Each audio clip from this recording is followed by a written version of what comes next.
शहर के व्यस्त राजपथ पर रमा देवी अपनी छोटी सी टोकरी में क्रिसमस के लिए अपने हाथों से बनाए हुए मिट्टी के छोटे सितारे स्टारलेट्स सजाकर बैठी थीं। कुछ सादे थे, कुछ पर सुनहरे रंगों से छोटी छोटी कलाकारी की गई थी। तभी इसी भीड़ में एक साधारण सी एसयूवी रुकी, जिसमें से हल्के नीले सूट में एक लड़की उतरी। वह और कोई नहीं बल्कि इसी क्षेत्र की police commissioner CP Avantika Verma थीं, जो क्रिसमस की सजावट के लिए मिट्टी के सितारे खरीदने बाजार आई थीं। तभी अवंतिका की नजर सड़क किनारे बैठी सुनहरे सितारे बेच रही रमा देवी पर पड़ी। अवंतिका सीधा उन्हीं के पास पहुंची। जमीन पर बैठते हुए उसने मुस्कुराकर पूछा, अम्मा, ये सितारे कैसे दे रही हैं? बूढ़ी औरत ने एक पल के लिए अवंतिका को देखा। उसकी आवाज में एक अपनापन था। उसके चेहरे पर एक हल्की सी मुस्कान आई। बोली, ले ले बेटी, जो पसंद आए उठा ले। सादे वाले जाटेक्स और टार्स 100 के 15 हैं, और यह रंगीन वाले जाटेक्स और रिमार्स 200 के 15। अवंतिका ने सितारों को अपने हाथ में उठाया और कहा, अम्मा, आप बहुत सुंदर सितारे बनाती हैं, ये सारे रंगीन वाले मुझे दे दीजिए। रमा देवी का चेहरा खिल उठा। दिन की पहली बोहनी होने वाली थी, वह भी इतनी अच्छी। वह जल्दी जल्दी सितारे एक कपड़े के थैले में डालने लगी। तभी एक तेज आवाज के साथ एक वैन आकर ठीक उनके सामने रुकी। वैन से एक भारी भरकम शरीर वाला निरीक्षक इंस्पेक्टर सुरेश राणा उतरा। चेहरे पर घमंड और होठों पर तंबाकू की पीक के निशान। उतरते ही उसने अपनी भारी आवाज में कहा, ए बुढ़िया, आज क्या क्या बेच रही है? उसकी नजर टोकरी में रखे सबसे सुंदर, बड़े और सुनहरे सितारों पर पड़ी। रमा देवी का खिला हुआ चेहरा अचानक मुरझा गया। उनकी आवाज कांपने लगी। जी साहब, सितारे हैं। सुरेश ने अकड़ते हुए कहा, हां, वह तो मुझे भी दिख रहा है। ये जो बड़े वाले हैं, सारे पैक कर। पुलिस स्टेशन में क्रिसमस मनाना है और बड़े अफसर लोगों के घरों पर भी भिजवाने हैं। जल्दी कर, टाइम नहीं है मेरे पास। रमा देवी के हाथ रुक गए। ये सबसे खास सितारे थे, जिन्हें बनाने में उन्हें 2 दिन लगे थे। इनकी उन्हें सबसे अच्छी कीमत मिलने की उम्मीद थी। उन्होंने हिम्मत जुटाकर धीरे से कहा, साहब, ये नानटेक स्टार्स 800 के हैं। इंस्पेक्टर सुरेश राणा जोर से हंसा और बोला, पैसे? जैसे कोई बहुत मजेदार चुटकुला सुन लिया हो। पैसे? तुझे मैं पैसे दूंगा। शुक्र मना कि तेरा सामान उठवा रहा हूं, वरना तेरी यह टोकरी यहीं से उठवा दूंगा तो कहीं की नहीं रहेगी। भूल गई क्या पिछली बार का हाल? रमा देवी की आंखें भर आईं। पिछली बार सुरेश ने उनकी फल की टोकरी पलटा दी थी, सिर्फ इसलिए कि उन्होंने पैसे मांग लिए थे। उनका पूरा दिन का नुकसान हो गया था। पास बैठी अवंतिका यह सब देख और सुन रही थी। उसका खून खौल रहा था। एक वर्दी वाला जिसका काम लोगों की रक्षा करना है, वह एक गरीब बेबस औरत को इस तरह धमका रहा था। रमा देवी ने कांपते हाथों से वह सारे बड़े सितारे एक थैले में भरे और इंस्पेक्टर की तरफ बढ़ा दिए। इंस्पेक्टर ने थैला छीना और वैन पर बैठने लगा।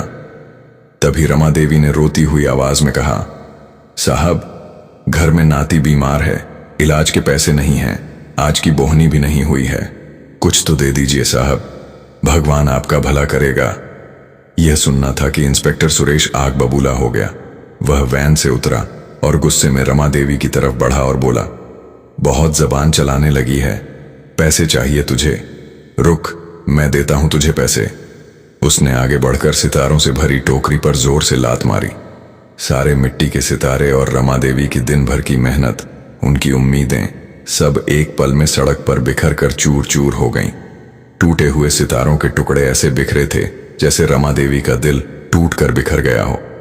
इंस्पेक्टर ने गरजते हुए बोला, ये है तेरे पैसे। अब अगर कल यहां बैठी दिखी तो सीधा लॉकअप में डाल दूंगा, समझी? सुरेश गुर्राया और अपनी वैन स्टार्ट करके तेजी से चला गया। पूरा बाजार एक पल के लिए सन्न रह गया। सबने देखा, लेकिन किसी ने कुछ नहीं कहा। सब जानते थे कि इंस्पेक्टर सुरेश से उलझने का मतलब अपनी शामत को बुलाना है। रमा देवी बिखरे हुए सितारों को देखकर बिलख बिलख कर रोने लगी। मेरा सब बर्बाद हो गया है भगवान, मेरी पूरी दुनिया उजड़ गई। मेरी छोटी सी टोकरी जिसमें मैंने अपने नाती के ठीक होने और घर की खुशियों के लिए क्रिसमस के सितारे बेच रही थी, अब मेरा सब छिन गया। ऐसा लगता है जैसे हमारी क्रिसमस ही चली गई। अवंतिका का दिल दर्द से भर गया। वह तुरंत रमा देवी के पास गई और उनके कंधों पर हाथ रखकर उन्हें उठाया। शांत हो जाइए अम्मा, हिम्मत रखिए। उसने आसपास के लोगों की तरफ देखा। सबकी नजरों में गुस्सा तो था, लेकिन साथ ही बेबसी और डर भी था। अवंतिका ने थोड़ी ऊंची आवाज में पूछा, आप लोगों ने यह सब देखा?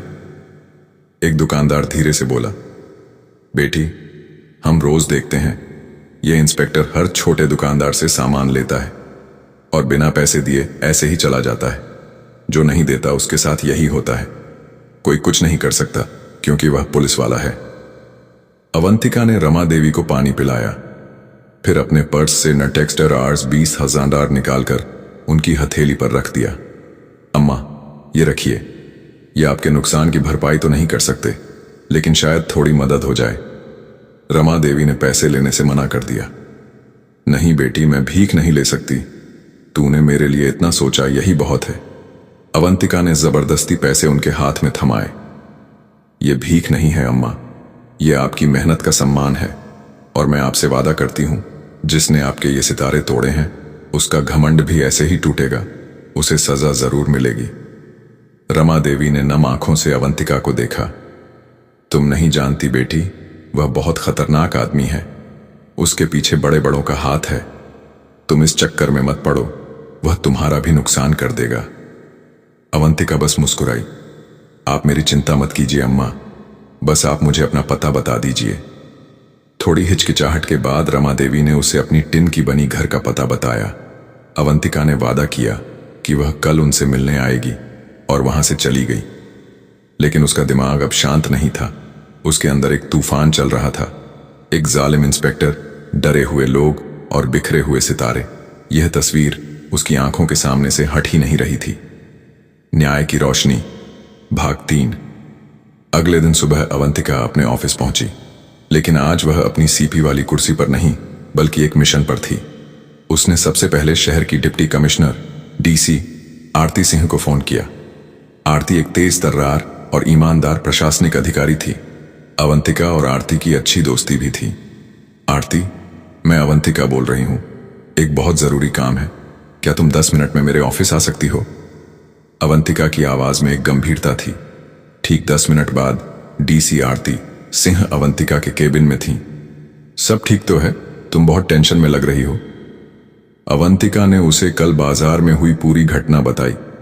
कैसे इंस्पेक्टर सुरेश राणा ने उस बूढ़ी औरत के साथ बदतमीजी की और उसके सारे सितारे तोड़ दिए। सब सुनकर आरती की आंखों में भी गुस्सा उतर आया। सुरेश राणा की शिकायतें पहले भी आई हैं, लेकिन कभी कोई पुख्ता सबूत नहीं मिला।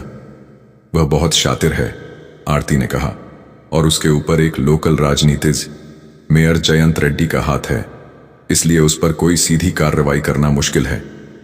मुझे पता है, अवंतिका ने कहा, इसलिए मैं उसे रंगे हाथों पकड़ना चाहती हूं। मेरे पास एक प्लान है, लेकिन इसमें मुझे तुम्हारी मदद चाहिए होगी। अवंतिका ने अपना पूरा प्लान आरती को समझाया। प्लान सुनकर आरती की आंखों में एक चमक आ गई। जबरदस्त प्लान है, यह काम आज ही होगा। मैं अपनी सबसे भरोसेमंद टीम को इस काम पर लगाती हूं। तुम चिंता मत करो, आज सुरेश राणा का कानून से सामना जरूर होगा। शाम ढल रही थी। बाजार फिर से सज चुका था। रमा देवी आज डर के मारे बाजार नहीं आई थीं, लेकिन अवंतिका के वादे पर उन्हें थोड़ा भरोसा था। उधर बाजार में कल वाली जगह पर आज एक ठेला लगा हुआ था। ठेले पर रंग बिरंगे क्रिसमस बेल और क्रिसमस लाइट सजे थे, और ठेले के पीछे एक 45 साल की औरत खड़ी थी, और उसके साथ एक लड़का भी था जो ग्राहकों को सामान दिखा रहा था। यह कोई और नहीं बल्कि डीसी आरती की टीम के 2 पुलिसकर्मी मीना और आलोक थे, जो भेष बदलकर वहां मौजूद थे। बाजार में जूते बेचने वाले, चाय वाले और दूसरे ग्राहकों के रूप में भी कई पुलिसकर्मी फैल चुके थे। हर किसी के पास एक छिपा हुआ माइक्रो कैमरा और ईयर पीस था। अवंतिका और डीसी आरती पास ही एक गाड़ी में बैठी थीं, जिसमें से बाजार का हर कोना साफ दिख रहा था। उनके सामने एक लैपटॉप रखा था, जिस पर उन सभी कैमरों की लाइव फीड आ रही थी। मैडम, सब अपनी पोजीशन पर हैं। एक पुलिसकर्मी की आवाज आरती के ईयर पीस में गूंजी। गुड, बस इंतजार करो, आरती ने जवाब दिया। घड़ी की सुई आगे बढ़ रही थी। सबका दिल जोर जोर से धड़क रहा था। क्या सुरेश राणा आ जाएगा? क्या उनका प्लान काम करेगा? तभी दूर से वही जानी पहचानी वैन की आवाज आई। अवंतिका धीरे से बोली, वह आ रहा है। इंस्पेक्टर सुरेश राणा अपनी उसी अकड़ के साथ आया। आज उसकी नजरें रमा देवी को ढूंढ रही थीं। जब वह नहीं दिखी तो उसके चेहरे पर एक कुटिल मुस्कान आई। लगता है बुढ़िया डर गई। अच्छा है। उसकी नजर बेल और लाइट वाले नए ठेले पर पड़ी। वह सीधा ठेले के पास गया और उसने रूखेपन से पूछा, कौन हो तुम लोग? और वह बुढ़िया कहाँ है जो यहां बैठती थी? भेष बदले हुए पुलिसकर्मी महिला ने कहा, साहब, हम नहीं जानते किसी बुढ़िया को। यहां जगह खाली थी तो हमने ठेला लगा लिया। बताइए साहब, क्या सेवा करें? सुरेश की नजर ठेले पर रखे महंगे बड़े लाइट सेट पर पड़ी। उसने हुक्म दिया, यह वाला सेट पैक कर, मेरे बच्चों के लिए घर ले जाना है। आलोक ने कहा, जी साहब, नटेक्स स्टार्स 1-200 का है। सुरेश ने उसे घूर कर देखा। पैसे? मुझसे पैसे मांगेगा? जानता नहीं मैं कौन हूं तुम लोगों। इस बाजार में धंधा करना है या नहीं? पुलिसकर्मी आलोक ने जानबूझकर उसे उकसाना शुरू कर दिया। साहब, हम तो गरीब लोग हैं, पेट पालना होता है। आप तो बड़े अफसर हैं, आप ही रहम नहीं करेंगे तो कौन करेगा? इंस्पेक्टर सुरेश ने अकड़ दिखाते हुए बोला, जबान लड़ाता है मेरे साथ? सुरेश का पारा चढ़ गया। उसने उस आदमी का कॉलर पकड़ लिया। चल निकाल, आज दिन भर में जितनी कमाई की है सब निकाल आज। तुझे मैं बताऊंगा कि पुलिस से जबान लड़ाने का नतीजा क्या होता है। गाड़ी में बैठी अवंतिका ने आरती की तरफ देखा। अब आरती ने अपने ईयरपीस पर कमांड दिया, मूव इन नाउ। इससे पहले कि इंस्पेक्टर सुरेश कुछ समझ पाता, चारों तरफ से ग्राहक, जूते वाले और चाय वाले बने पुलिसकर्मियों ने उसे घेर लिया और लाइट बेच रही महिला और आलोक बना पुलिसकर्मी दोनों अपनी असली पहचान में आ गए और इंस्पेक्टर सुरेश का हाथ पकड़कर उसे झटक दिया। हाथ नीचे कर, इंस्पेक्टर सुरेश राणा। सुरेश हक्का बक्का रह गया। उसे अपनी आंखों पर यकीन नहीं हो रहा था। यह सब क्या हो रहा है? तुम लोग कौन हो? वह चिल्लाया। तभी गाड़ी का दरवाजा खुला और डीसी आरती सिंह अपनी वर्दी में बाहर निकली। उनके पीछे पीछे सीपी अवंतिका वर्मा भी उतरी। उन्हें देखते ही सुरेश राणा के पैरों तले जमीन खिसक गई। उसका चेहरा सफेद पड़ गया। वह समझ गया कि वह बुरी तरह फंस चुका है। सीपी मैडम, डीसी मैडम, आप यहां? उसकी जबान लड़खड़ाने लगी। अवंतिका ने अपनी शांत लेकिन सख्त आवाज में कहा, हां इंस्पेक्टर सुरेश राणा, हम यहीं हैं, तुम्हारा खेल देखने, तुम्हारा वह रूप देखने जो तुम इन गरीब और बेबस लोगों को दिखाते हो। तुम्हारी हर धमकी, हर वसूली कैमरे में रिकॉर्ड हो चुकी है। सुरेश, आरती ने कहा, तुम्हें तुम्हारे पद का दुरुपयोग करने और जनता को परेशान करने के जुर्म में गिरफ्तार किया जाता है। 2 हवलदार आगे बढ़े और सुरेश के हाथों में हथकड़ी पहना दी। कल तक जो आदमी पूरे बाजार में दहशत का दूसरा नाम था, आज वह एक मुजरिम की तरह सिर झुकाए खड़ा था। बाजार के लोग जो कल तक डर के मारे चुप थे, आज धीरे धीरे बाहर निकल रहे थे। उनकी आंखों में डर की जगह एक उम्मीद की चमक थी। सुरेश को लगा जैसे उसका सब कुछ छिन गया, उसकी इज्जत, उसकी वर्दी, उसका रौब। लेकिन वह इतनी आसानी से हार मानने वालों में से नहीं था। उसके दिमाग में बिजली की तरह अपने आखिरी सहारे का नाम कौन था? मेयर जयंत रेड्डी। जैसे ही पुलिस उसे जीप की तरफ ले जाने लगी, वह जोर से चिल्लाया, रुक जाओ, तुम लोग बहुत बड़ी गलती कर रहे हो। तुम जानते नहीं कि मेरे पीछे किसका हाथ है। मैं अभी मेयर साहब को फोन करता हूं, 1 मिनट में तुम सबकी वर्दी उतरवा दूंगा। उसने अपनी जेब से फोन निकालने की कोशिश की। आरती ने इशारा किया और एक हवलदार ने उसका फोन छीन लिया। लेकिन सुरेश की धमकी ने हवा में एक नया तनाव घोल दिया था। सब जानते थे कि मेयर जयंत रेड्डी कितना दबंग और पहुंच वाला नेता है। वह अपने आदमी को बचाने के लिए कुछ भी कर सकता है, किसी भी हद तक जा सकता है। फिर तुरंत उसी पल अवंतिका के हाथ में रखे फोन की घंटी बजी।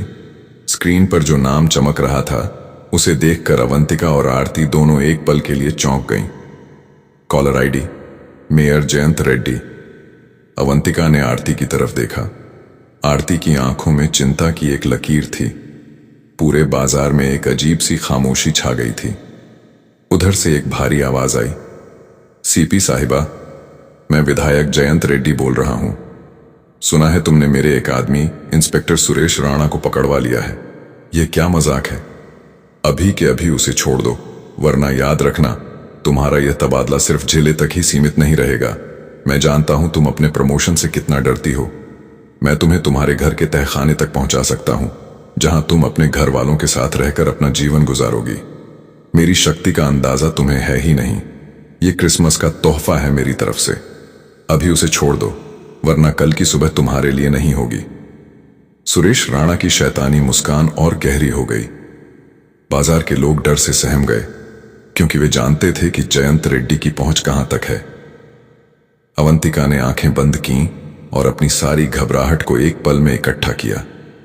जब उसने दोबारा बोलना शुरू किया तो उसकी आवाज बर्फ की तरह ठंडी और लोहे की तरह मजबूत थी। मेयर जयंत रेड्डी जी, अवंतिका ने कहा, पहले तो मैं आपको बताना चाहूंगी कि मैं अवंतिका वर्मा हूं और मैं किसी के तबादले या धमकी से डरने वाली नहीं हूं। और दूसरा, इंस्पेक्टर सुरेश राणा अब आपका आदमी नहीं, बल्कि कानून की हिरासत में एक अपराधी है। उसने एक गरीब बेबस बूढ़ी औरत के सितारे तोड़े हैं, उसकी मेहनत को रौंदा है और जनता से अवैध वसूली की है। और मेरे पास आपके भी सारे सबूत हैं। मेयर जयंत रेड्डी का गुस्सा फौरन उन पर जोरदार दहाड़ बनकर फटा। सबूत? कौन से सबूत? मैं जानता हूं यह तुम्हारी और तुम्हारी दोस्त डीसी की कोई चाल है। तुम दोनों को मैं देख लूंगा। तुम दोनों ने मेरी इज्जत पर हाथ डाला है। तुम्हारी नौकरी खा जाऊंगा। मैं अभी मुख्यमंत्री जी को फोन कर रहा हूं। अवंतिका ने एक पल भी नहीं गंवाया। वह जानती थी कि उसे अब पलटवार करना होगा। आप उन्हें फोन जरूर कीजिए मेयर साहब, लेकिन फोन करने से पहले मेरी एक बात सुन लीजिए। आपको याद है कुछ महीने पहले आपके खिलाफ भूमि घोटाला, लैंड स्कैम की फाइल दबी हुई थी? मेयर जयंत रेड्डी की आवाज अचानक धीमी पड़ गई। तुम क्या बकवास कर रही हो? अवंतिका ने कहा। मैं बकवास नहीं कर रही हूं। वह फाइल अभी भी मेरे दफ्तर के सेफ नंबर 3 में सुरक्षित है और उसकी एक कॉपी डीसी आरती सिंह के पास भी है। अगर इंस्पेक्टर सुरेश राणा को 24 घंटे के अंदर निलंबित, सस्पेंड नहीं किया गया और उस पर भारतीय दंड संहिता आईपीसी की उचित धाराएं नहीं लगाई गईं, तो वह फाइल कल सुबह 10 बजे मीडिया और सतर्कता विभाग, विजिलेंस डिपार्टमेंट के पास होगी। और तब मेयर साहब, आपकी राजनीति ही नहीं बल्कि आपकी आजादी भी खतरे में होगी। अवंतिका ने फोन को काट दिया और अपनी जीत पर किसी भी तरह की प्रतिक्रिया दिया बिना सीधे आरती की तरफ देखा। इंस्पेक्टर सुरेश राणा का मुंह खुला का खुला रह गया। उसकी शैतानी मुस्कान गायब हो चुकी थी। उसे समझ आ गया था कि उसका आखिरी सहारा भी टूट गया। आरती ने गर्व से अवंतिका के हाथ को थपथपाया। वेल डन अवंतिका, अब इसे यहां से ले चलो। पुलिस इंस्पेक्टर सुरेश राणा को जीप में बिठाकर थाने ले गई। बाजार के लोग अवंतिका और आरती को देखकर तालियां बजाने लगे। डर का माहौल अब आजादी और जीत की खुशी में बदल चुका था। क्रिसमस के एक दिन पहले शाम को सीपी अवंतिका वर्मा और डीसी आरती सिंह दोनों सादे कपड़ों में रमा देवी की छोटी सी झोपड़ी के पास पहुंची। रमा देवी ने उन्हें अंदर आने के लिए कहा। अंदर उनका 12 साल का नाती, जो अब थोड़ा स्वस्थ लग रहा था, अपनी टूटी हुई खाट पर लेटा था। अवंतिका ने मुस्कुराते हुए कहा, अम्मा, हम आपके लिए कुछ लाए हैं, ये देखिए। उन्होंने हाथ में एक बड़ा सा पैकेज बढ़ाया। इसमें नए सुंदर क्रिसमस डेकोरेशन और नाती के लिए सुंदर गर्म कपड़े और उसकी दवाइयां थीं। रमा देवी ने पैकेट को लिया और उनकी आंखें भर आईं। तुमने मेरी पुकार सुनी बेटी, भगवान तुम्हारा भला करे। आरती ने हंसते हुए कहा, अम्मा, हमने देखा कि आपने सितारे बेचने की जगह छोड़ दी थी। अब आपको कोई परेशान नहीं करेगा। हमने उस इंस्पेक्टर को निलंबित कर जेल में बंद कर दिया है। अब आपको चिंता करने की कोई बात नहीं। रमा देवी उनकी बात सुनकर बहुत खुश हुई। उनकी आंखों में आंसू थे, लेकिन ये आंसू अब खुशी और सम्मान के थे। फिर अवंतिका और आरती ने झोपड़ी के आंगन में रमा देवी के लिए क्रिसमस ट्री को सजाया। क्रिसमस ट्री पर नीले, गुलाबी, पीले और हरे रंग के छोटे छोटे सितारे और रंग बिरंगे झालर लगाए गए। रमा देवी ने भी सितारों की रोशनी सजाई और झोपड़ी के अंदर हल्की हल्की खुशबू और रोशनी फैल गई। बेटियां, रमा देवी ने सिसकते हुए कहा, आपने सिर्फ मेरे सितारे ही नहीं संवारे, आपने मेरी मेहनत का सम्मान बढ़ाया। अब मुझे सचमुच न्याय और खुशियों की क्रिसमस महसूस हो रही है। अवंतिका और आरती ने रमा देवी को गले लगाया। बाहर झोपड़ी के द्वार पर झोपड़ी के अंदर सितारों की रोशनी और सजावट ने माहौल रोशन कर दिया था। खुशी खुशी पैकेट लेकर क्रिसमस ट्री की तारीफ करते हुए दोनों वापस अपने अपने घर की ओर चल पड़ी और अगले दिन अपने घरों में परिवार के साथ बैठकर उन्होंने खुशी खुशी क्रिसमस मनाया।